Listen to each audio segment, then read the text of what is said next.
आज सारथीच्या बद्दलची बैठक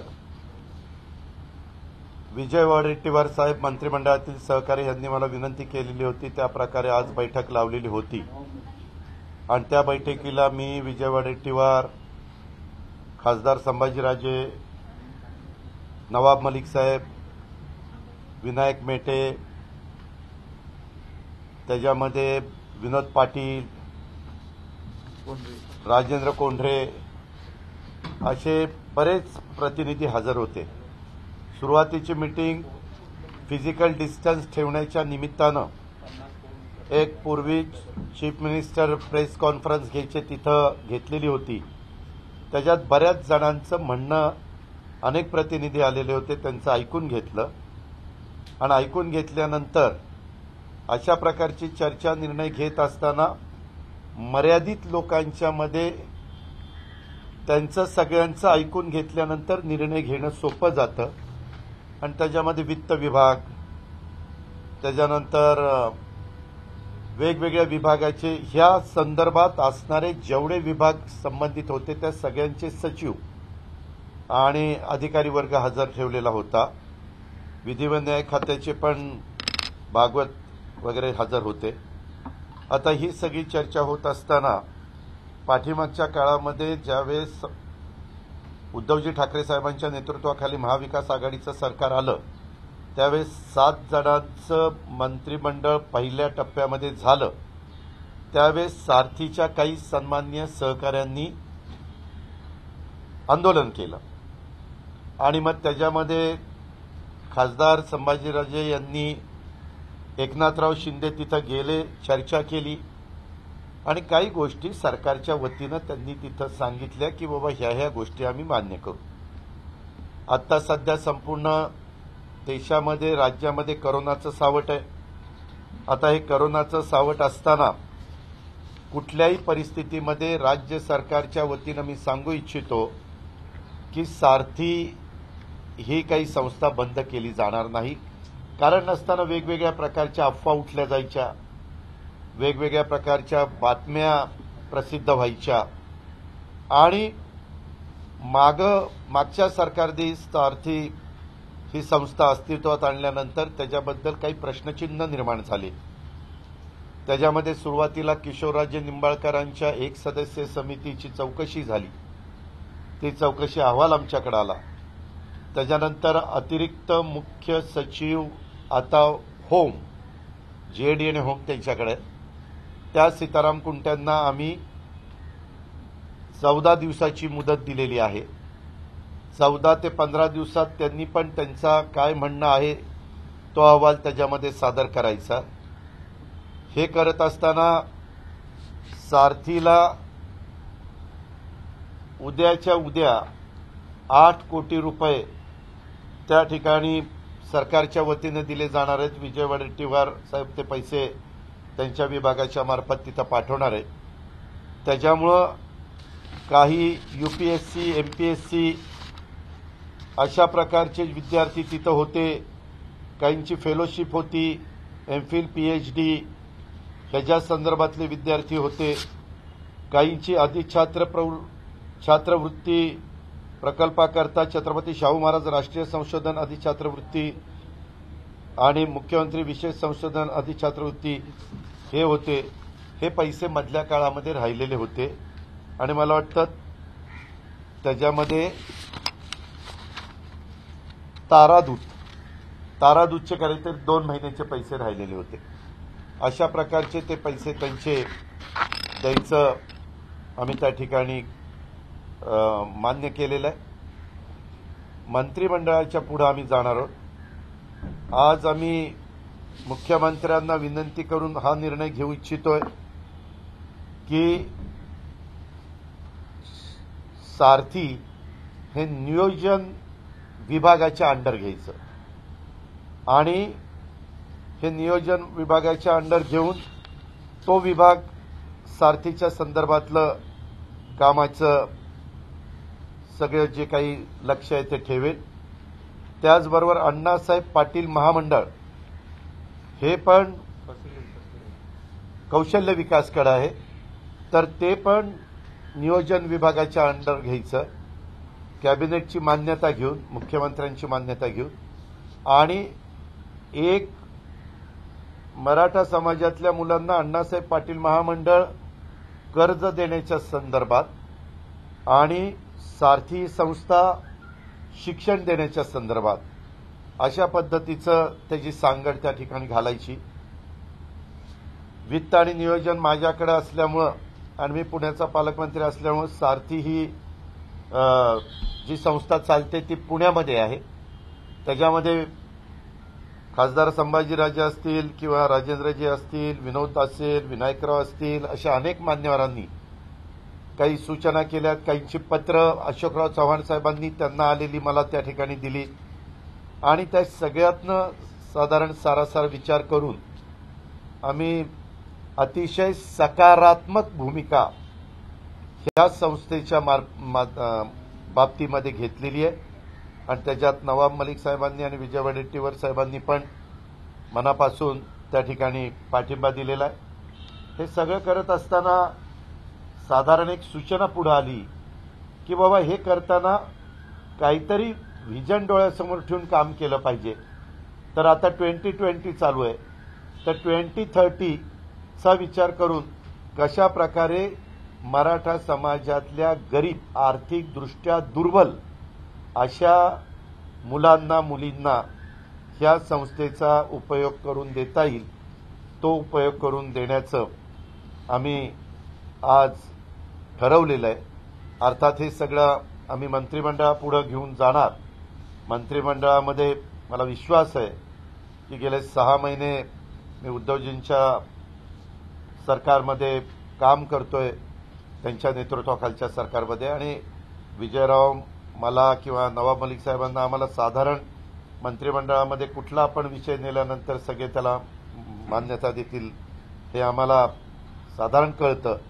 तर आजच्या या बैठकीच्या निमित्तानं आम्ही जे काही निर्णय घेतलेले आहेत, एक आहे सगळ्यांनी सांगताना सांगितलं, सारथी अस्तित्वात आल्यानंतर जी मधल्या काळामध्ये सतत वेगवेगळ्या बातम्या येऊन बदनामी झाली आणि त्याच्यानंतर काहींच्या चर्चा ही संस्था कशा करता काढली असं थोडंसं बोललं जाऊ लागलं, कधी कधी कुणावर टाकून बोललं जाऊ लागलं. हे सगळं थांबावं असं आजच्या ह्या पत्रकार परिषदेच्या निमित्तानं मला आवर्जून वाटतं.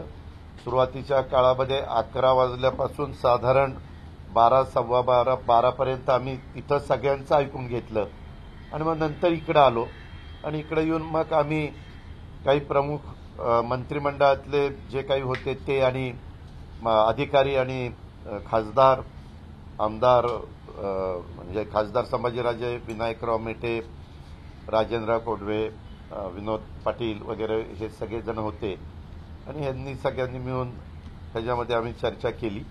आता एकदा सुरुवात चांगली झालेली आहे, त्याच्यामध्ये पुढं ज्याच्या ज्याच्या अडीअडचणी निर्माण होतील त्याच्यात कारभार पारदर्शकपणे झाला पाहिजे. शासनाने घालून दिलेल्या जे काही नियमावली आहेत त्याच्याबाहेर जाता कामा नये. परंतु तिथं जे काही सारथीचं बोर्ड नेमलेलं आहे त्याच्यात माझ्या माहितीप्रमाणे माजी मुख्य सचिव अजित निंबाळकर आहेत, उमाकांत दांगट आहेत, आयएस ऑफिसर रिटायर झालेले, त्याच्यामध्ये आयएस ऑफिसर रिटायर झालेले एमपीएससीचे पूर्वीचे अध्यक्ष कोकाटे साहेब आहेत, त्याच्यानंतर त्याच्यामध्ये पासलकर आहेत, पासलकर आहेत, असे काही ते टेक्निकल डायरेक्टर होते आपल्या विभागातच, असे काही मान्यवर तिथं आहेत. आता सध्या काकड्यांच्यावर तिथली जबाबदारी आहे, बरोबर ना, काकड्यांच्यावर जबाबदारी आहे. आणि जो काही एक थोडासा गैरसमज निर्माण झालेले होते, एक वेगळा मेसेज तरुणांच्या मध्ये गेलेला होता, समाजामध्ये गेलेला होता, गरीब वर्गामध्ये गेलेला होता. त्याच्यातून छत्रपती शाहू महाराजांच्या नावानी काही फेलोशिप त्या ठिकाणी दिलेली आहे, आधी वृत्ती प्रकल्प तो त्या ठिकाणी केलेला आहे आणि त्याच्यामुळे त्यांच्या नावाला साजेसच अशा पद्धतीचं काम या सारथीमध्ये झालं पाहिजे, हीच आम्हा सगळ्यांची इच्छा आहे, अपेक्षा आहे. सरकारची पण तीच इच्छा आहे. काल देखील मुख्यमंत्र्यांनी तशाच पद्धतीनं थोडंसं मला सूचना दिलेल्या होत्या आणि म्हणून ही आजची बैठक आयोजित केलेली होती आणि त्याच्यातनं एक चांगल्या प्रकारचं काही निर्णय आम्ही घेतलेले आणि पुढं आपल्याला ही संस्था अतिशय चांगल्या प्रकारे पुढं मार्गक्रमण करते हेच पाहावयास मिळेल एवढंच मला आपल्याला सांगायचं आहे. थांबा एक मिनिट, राजेंना बोलू दे मग मी बोलतो.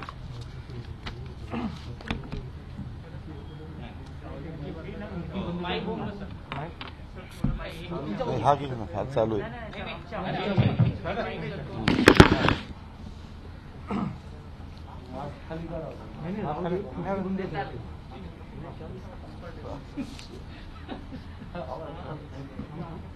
खरं म्हणजे माझं मनोगत मला सभागृहालाच मांडायचं होतं आणि मी फार आग्रह केला पवार साहेबांना की मला सभागृहातच बोलायला द्या. पण पवार साहेबांचं म्हणणं होतं की मला आज काही निर्णय घ्यायचे आणि म्हणून त्यांनी खास त्यांच्या कक्षात त्यांनी इथं बोलवलं. मराठा समाजांना मी सांगू इच्छितो ह्याचा वेगळा अर्थ कुणी काढू नये.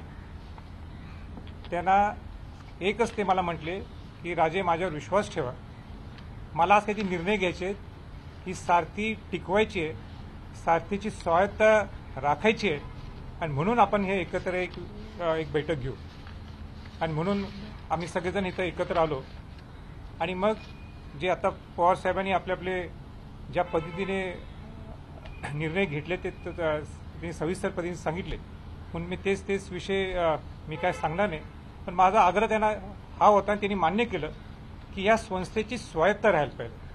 पूर्वीच्या सचिवांनी कशी मोडली तेही आम्ही सांगितलं. ते म्हटले पूर्वीचा विषय आता काय काढायची गरज नाही, पण ह्याच्या पुढं शाहू महाराजांच्या नावाने उभा राहिलेली संस्था खऱ्या अर्थाने ते त्यांचं जीवन स्मारक आहे आणि ती शिक्षण संस्था म्हणूनच आम्ही सर्व त्याच्याकडे बघतो. ही कुठल्याही परिस्थितीत हे आम्ही बंद करून देणार नाही. हे सगळं होत असताना सुद्धा मी त्यांना म्हटलं की दादा हे आपण पवारसाहेब आपण हे लिहून द्या मामा. तर ते म्हणते लिहून काय द्यायची गरज आहे, लिहिण्यापेक्षा मी स्वतः मीडियाला सांगेन की आमची भावना किती शुद्ध आहे आणि आम्हाला नेमकं सारथी कशी टिकवायची. कारण की ती शाहू महाराजांच्या नावाने सगळ्यात मोठा निर्णय त्यांनी जो आज घेतला की स्वायत्तेच्या बरोबर जे पैसे लागायचे ते पैसे कुठून जायचे, परत सारखं कॅबिनेटमध्ये विषय जाण्यासारखा, तर ती जबाबदारी त्यांनी स्वतः घेतलेली.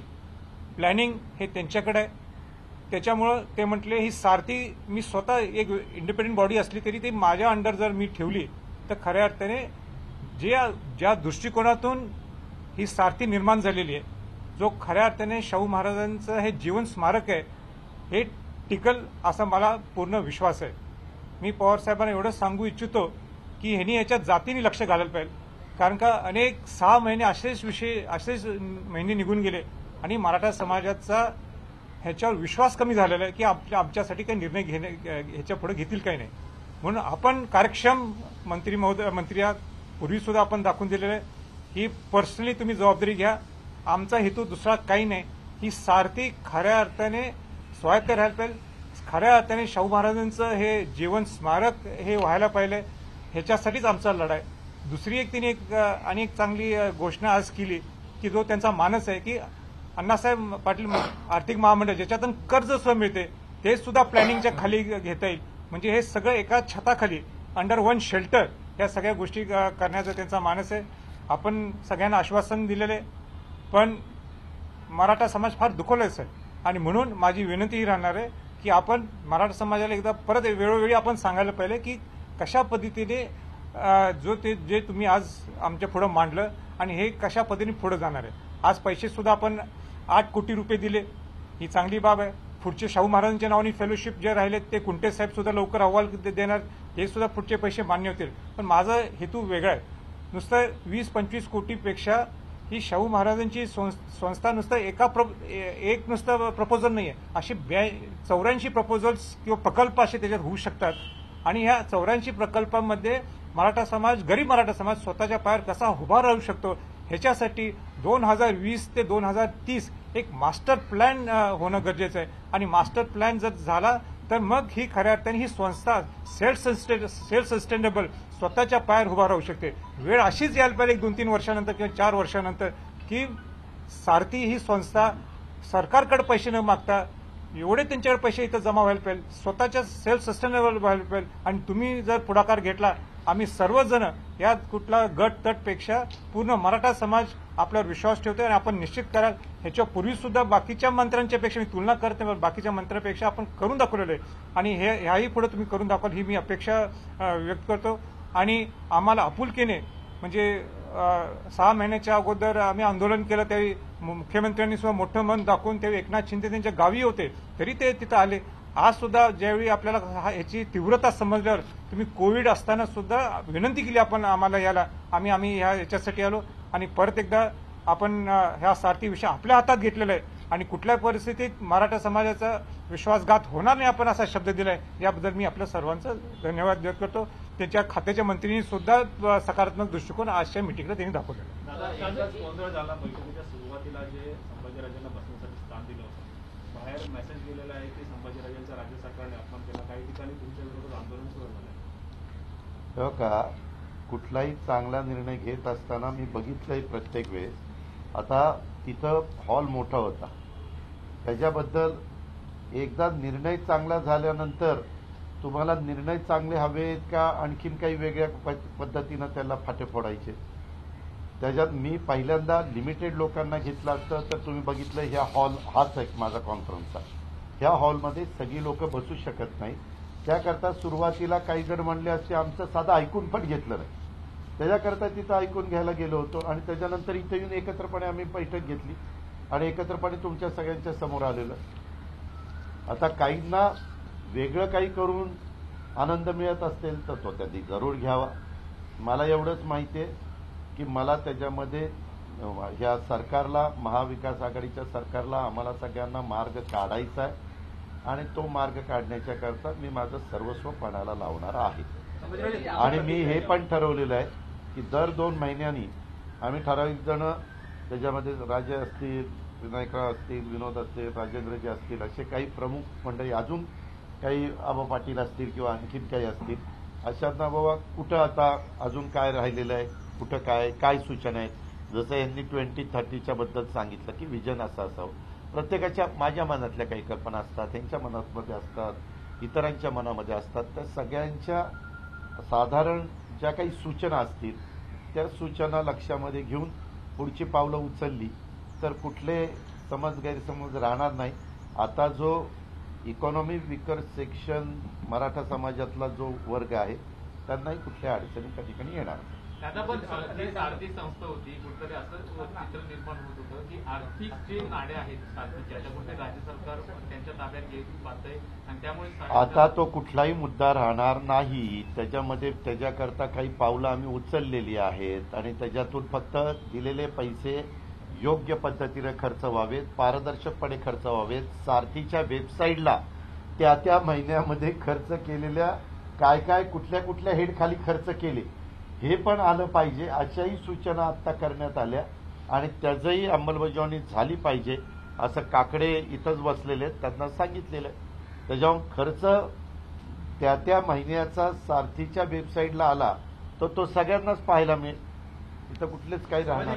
आपली प्रतिक्रिया, कारण सुरुवातीला जो गोंधळ झाला, कार्यकर्त्यांनी असं वातावरण हे केलेलं की मानअपमान झाला, छत्रपतींना दुसऱ्या रांगेत बसवलं, त्यामुळे अनेक ठिकाणी वेगवेगळ्या प्रकारच्या प्रतिक्रिया देखील उमटतात. तर आपली प्रतिक्रिया आणि आपण समाजाला काय आवाहन करायचं? छत्रपती घराण्याला मान सन्मान हा प्रकार नसतोच. छत्रपती घराण्यातला व्यक्ती हा सेवक असतो आणि आमचं कामच सेवक काम करत. तिथल्या लोकांना वाटलं असेल की आपल्याला छत्रपती संभाजीराजांना निमंत्रित केलं म्हणून त्यांना व्यवस्थित तिथं बसवलं नाही. पण मी त्याच्या पलीकडे मी समाजासाठी आलोय, समाजाचा घटक म्हणून आलोय आणि समाजाच्या मागण्यासाठी मी इथं आलोय. मला आनंद आज इथं एवढाच आहे की खऱ्या अर्थाने ज्याच्यासाठी आम्ही इथं आलोय आणि त्याची जबाबदारी पवारसाहेबांनी घेतली त्याच्याबद्दलच मी खुश आहे. तुमच्या समर्थकांनी काही ठिकाणी आंदोलन सुद्धा सुरू केलं, त्यांना काय नाही, माझं आव्हान आहे अशा गोष्टी करू नयेत. हे आपण आपल्या जीवनात ह्याच्या पलीकडे जायला पाहिजे. शिवाजी महाराजांचा, शाहू महाराजांचा, बहुजन समाजाचा विचार हा लोकांच्यापर्यंत पोहोचवण्यासाठी सकारात्मक करा. आंदोलन करण्यापेक्षा चांगल्या गोष्टीसाठी सगळ्यांनी एकत्र यावं असं माझं सगळ्यांना विनंती. एक आक्षेप घेतला जाताना विजय वडेट्टीवार यांच्या संदर्भात देखील तो दूर झाला का तुमचा गैरसमज दूर? नाही, विजय वडेट्टीवारांच्या बद्दल आमचा आक्षेप केव्हाच नव्हता आणि आजही नाही आहे. विषय काय होता तर एकच तो स्टेटमेंट जे झाला आणि मला त्याच्यावर परत काही बोलायचं नाही आणि त्याच्यासाठी मी माझी ऑलरेडी ट्विट केलेली आहे आणि तो विषय संपलेला आहे. वडेट्टीवार हे साहेब ट्विट केल्यानंतर मी स्वतः संभाजीराजांशी फोनवर बोललो. ते म्हणले की बाबा शाहू महाराजांनी स्वतःच्या राजकीय जीवनामध्ये किंवा स्वतःच्या सामाजिक जीवनामध्ये काम करत असताना कधी कुठला भेदभाव केला नाही आणि विजयरावांच्याही मनामध्ये काही नव्हतं. विजयरावांना पण ह्याच्यामध्ये सगळ्या गोष्टी सकारात्मकच व्हाव्यात असं वाटतं, परंतु त्याच्यामध्ये मराठा आणि ओबीसी अशा पद्धतीनं काही त्याच्यातनं भासवण्याचा प्रयत्न त्या ठिकाणी केला, परंतु तसं काही नाहीये. सगळ्यांनी अतिशय खेळीमेळीच्या वातावरणामध्ये आजची बैठक त्या ठिकाणी झाली. तुम्ही सुरुवातीला लगेच ब्रेकिंग न्यूज काही सुरू केलं. आता ब्रेकिंग न्यूज काय चालली असेल ते तुमचं तुम्हालाच माहिती. दादा, आपण 8 कोटी सारथी संस्थेला देण्याचं मान्य केलेलं आहे, देणार आहात का? सरकारच्या तिजोरीत तेवढा निधी आहे का? कारण का सध्याची परिस्थिती अशी आहे की सध्याची परिस्थिती जरी बिकट असली तरी राज्य सरकारने जिथं अतिशय तातडीची गरज असते, जे मागचं देणं आहे ते दिलं पाहिजे. तसं परवा आम्ही सरकारमध्ये निर्णय घेतला, 11 लाख शेतकऱ्यांना 8,500 कोटी रुपये द्यायचा. तो पैसे थांबले गेलेले होते कारण करोना आला. आता करोनाच्या काळामध्ये एकदा फक्त पेमेंटच्या बाबतीमध्ये आम्ही क्लास 1, क्लास 2, क्लास 3, क्लास 4चं हे केलं आणि आम्ही सगळे आमदार, मंत्री सगळ्यांनीच आपलं स्वतःचं वेतन 30% 12 महिन्याच्या करता कमी केलं आणि 70% वेतन आम्ही त्या ठिकाणी घेतो. आता परिस्थिती हळूहळू सुधारतीये आणि आज एवढ्या मोठ्या राज्य सरकारला 8 कोटी म्हणजे खूप काही मोठी रक्कम आहे असं नाही. ज्यांनी पाठीमागचं त्यांचे 31 मार्चच्या आधीचे ते पैसे देण्याचं होतं तशा पद्धतीनं दिलेले आणि आमचा तर प्रयत्न हा आहे. परवा बाळासाहेब पाटील सहकार मंत्री म्हणाले, सीएम साहेबांची पण इच्छा आहे की 31 जुलैपर्यंत राहिलेल्या शेतकऱ्यांचे 11 लाख लोकांचं 8,500 कोटी रुपये पूर्णपणे बँकेमध्ये जावेत आणि त्यांचं ते आर्थिक चणचण दूर व्हावी. त्यातले 5,000 कोटी रुपये दिलेत. वित्त विभागाला सूचना केल्यात की जसं जसं सहकार विभाग निधीला मागेल तसं तसं निधी रिलीज करायचा. वडेट्टीवार साहेब तुम्ही काय प्रतिक्रिया माईक द्या साहेब.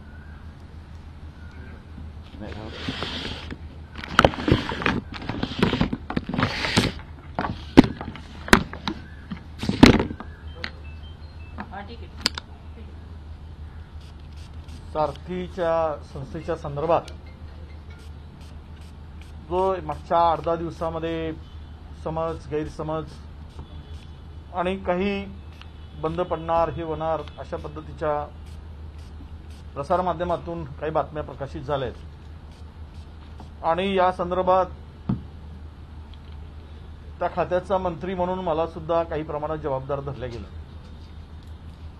यानंतर माननीय दादांना मी विनंती केली की सारथीच्या स्वायत्ततेच्या संदर्भात असेल किंवा सारथीचे देणे असेल, एकूण या सारथी पुढं मोठ्या वेगाने पुढे जाण्यासाठी आपल्याकडे मीटिंग लावा आणि सन्माननीय राजेंना आणि इतर त्या संबंधित असलेल्यांना बोलवा ही विनंती दादांना केल्यानंतर दादांनी तातडीनं, खरं म्हणजे कोरोनाच्या पार्श्वभूमीवर अशा मिटिंगा होत नाही, पण त्याही परिस्थितीमध्ये दादांनी सांगितलं की नाही, सारथीचा विषय गंभीर आहे, आपण या संदर्भात बैठक घेतली पाहिजे आणि म्हणून दादांनी पुढाकार घेऊन ही बैठक या ठिकाणी घेतली.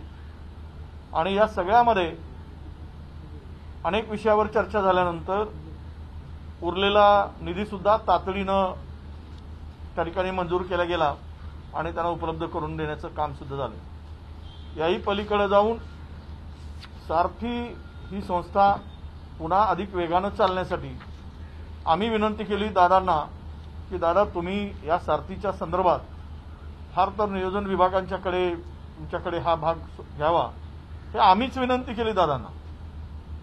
म्हणजे उद्या गैरसमज नको की वडेट्टीवारांच्याकडचं काढलं तुम्ही काय म्हणाल. नवाब मलिकांनी सुद्धा विनंती केली. अण्णासाहेब आर्थिक महामंडळ त्यांच्याकडे आहे आणि सारथी माझ्याकडे आहे, दोनही दादांनी जबाबदारी घ्यावी हे आम्ही विनंती केल्यानंतर दादांनी ती स्वीकारली. हे लक्षात घेतलं पाहिजे आणि त्याच्यावर पूर्ण लक्ष केंद्रित करून आता ही सारथी पुढं सुसाट जाईल हा आम्हाला विश्वास आहे. कुठलेही प्रश्न उरणार नाही. जे काही आहे ते नियमावली ठरवून त्याचं बजेट ठरवून सगळ्या व्यवस्थित झालेल्या आहेत आणि म्हणून मला वाटतं की आता यावर पडदा पडलेला आहे आणि सारथी बंद होणार नाही यावरही आता फुल स्टॉप लागलेला आहे. दादा, काल याच दालनामध्ये आपली एक वेगळी बैठक पार पडली. जे शिवसेनेतून आलेले नगरसेवक होते त्या दालनात नाही पडली, बाजूच्या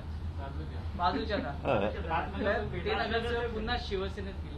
असं नेमकं काय घडलं की प्रवेश झाला पुन्हा ते शिवसेनेत गेले? काय चर्चा झाली? मी त्या दिवशी बारामतीमध्ये होतो, गर्दी होती. खरं तर मी ह्या गर्दीच्या काळात सगळ्यांना सांगतो फिजिकल डिस्टन्स ठेवा, आपली आपली काळजी घ्या, स्वतःची काळजी घेत असताना दुसऱ्याची पण काळजी घ्या. असं सगळं करत असताना अचानक तिथं काही वाहनं आमचे निलेश लंके तिथं आले, आमदार पारनेरचे, आणि त्यांनी मला चिठ्ठी पाठवली. सहसा आम्ही ज्यावेळेस बसतो त्यावेळेस आमदार लोक आले, खासदार लोक आले, मंत्री लोक आले की आपण त्यांना प्राधान्य देतो, कारण ते पण लोकप्रतिनिधी असतात. त्यांना मोकळं लवकर केलं तर ते आपल्या आपल्या पुढच्या कामाला जाऊ शकतात. म्हणून मी त्याला विचारलं काय काम आहे. त्यांनी सांगितलं की काही अपक्ष नगरसेवक आहेत, त्यांना आपल्या पक्षामध्ये घ्यायचंय.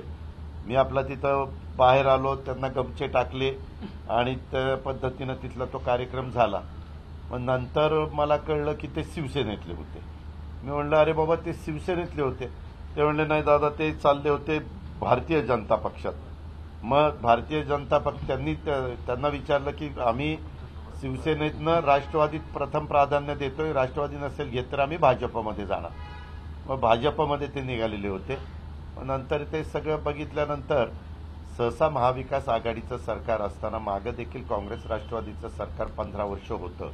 त्यावेळेस आम्ही एकमेकाचे माणसं फोडाफोडी वगैरे त्या ठिकाणी करायचो नाही. एखाद दुसरी घटना खालच्या स्थानिक स्वराज्य संस्थेमध्ये झाली तर कधी नजरअंदाज करायचो, कधी ताकीद द्यायचो की असं होता कामा नये.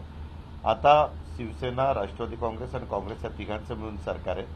तिन्ही पक्षाच्या कुणीच प्रमुखांनी असेल, खालच्या कार्यकर्त्यांनी असेल की एकमेकाचे कार्यकर्ते फोडू दे, एकमेकाचे पदाधिकारी फोडू नये, एकमेकाचे लोकप्रतिनिधी फोडू नये, ही साधारण भावना आहे. म्हणून मी काल निलेशला आणि त्यांना सगळ्यांना बोलून घेतलं, त्यांना समजावून सांगितलं की तुम्ही ह्याच्यावर आता पडदा टाका आणि तुम्ही पुन्हा स्वतः शिवसेना प्रमुख तुम्हाला जे काही अडचणी आहेत त्या सोडवण्याच्या करता तयार आहेत. त्यांनी तुम्हाला भेटीला बोलवलं. मग इथनं मी त्यांना तिकडं त्यांच्या भेटीला पाठवलं आणि त्याच्यातनं तो पडदा पडला. मुख्यमंत्री नाराज होते या घटनेवर? अजिबात नाराज नव्हते. ते टीव्हीवाल्यांनी दाखवलं नाराज आहे. मला कधी मुख्यमंत्र्यांनी त्याच्याबद्दलचं वक्तव्य केलं नाही. त्याच्यामुळं माझ्याच मनाला ते पटलं नाही आणि त्याच्यामुळे मी बोलून घेतलं निलेशला आणि त्या सगळ्यांना. त्यांना समजावून सांगितलं असं करू नका, तुम्ही त्या ठिकाणी जावा, त्या पक्षात राहा, तुमच्यावर कुठं अन्याय झालेला असेल तर तो अन्याय दूर करण्याचं काम तुमचे वरिष्ठ नेते करतील वगैरे वगैरे. पण कालच्या त्या गोष्टीमुळं आजच्या ह्या मिटिंगमुळं काही बातम्या आता थांबतील असं मला वाटतं.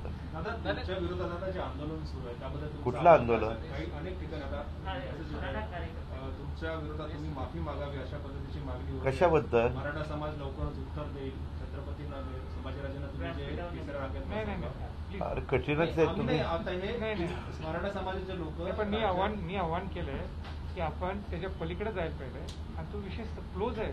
तुम्ही चर्चा करणार काय सगळ्या? नाही काय संबंधच नाही. अहो ह्याचा त्याचा काहीच संबंध नाही.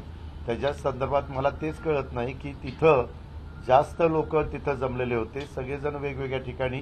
त्याच्यामध्ये तर विजय वडेट्टीवार खाली येऊन बसले. त्यांनी त्यांची खुर्ची खाली केली की म्हणले की मी इथं खाली बसतो. आणि त्याच्यानंतर आम्ही इथं आलो. आम्हाला इथं बसायचंच होतं पण इथं आम्ही ठराविक लोकच बसलो असतो. काहींना आठवत असेल की मी 10:30 पहिल्यांदा आलो आणि तिथं सगळ्यांना एक एक लाईन सोडून बसवा, म्हणजे अंतर ठेवून बसा. तुम्ही बघताय कितीतरी आपल्यातले नागरिक मृत्युमुखी पडतायत, कितीतरी लोकप्रतिनिधी. आता औरंगाबादचे 2 शिवसेनेचे नगरसेवक गेले. माझा विरोधी पक्षनेता माजी दत्ताकाका साने तो त्याच्यातनं म्हणजे बळी पडला कोविड-19च्या. आणि तेच नाही, इतर अनेक जण अशा प्रकारच्या घटना घडत आहेत. त्यावेळेस सगळ्यांनी काळजी. काय होतं, व्हीसीवर मिटिंग घेतली ना तर मिटिंग होती पण काही त्याच्यात नीट निर्णय होत नाही. म्हणून मी त्यांना सांगितलं की आपण तिथं बाकीच्यांचं ऐकू आणि प्रमुख जण आम्ही इथं आलो आणि इथं मिटिंग घेतली.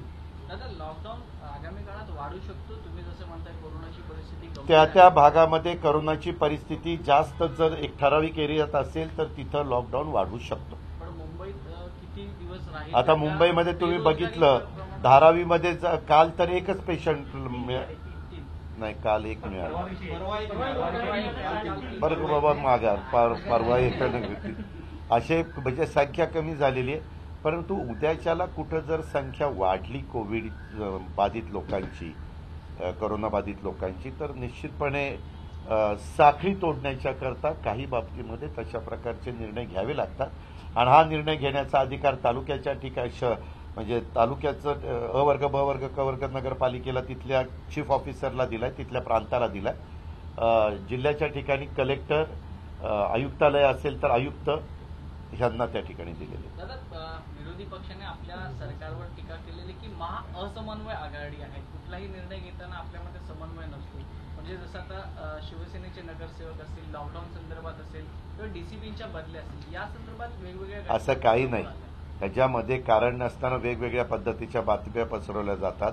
आता देखील ते आता शिवसेनेचे नगरसेवकांचं उत्तर दिलं, पुन्हा तेच तेच तेच तेच. एवढ्या मोठ्या महाराष्ट्रामध्ये एखादी एवढी कुठली बातमी जर ते झाली तर त्याचा धचा मा करायचं काहीच कारण नाही. आपण पण जरा बातम्या देत असताना त्याचा पुढचा मागचा विचार करून दिला तर त्या ठिकाणी बरं होईल.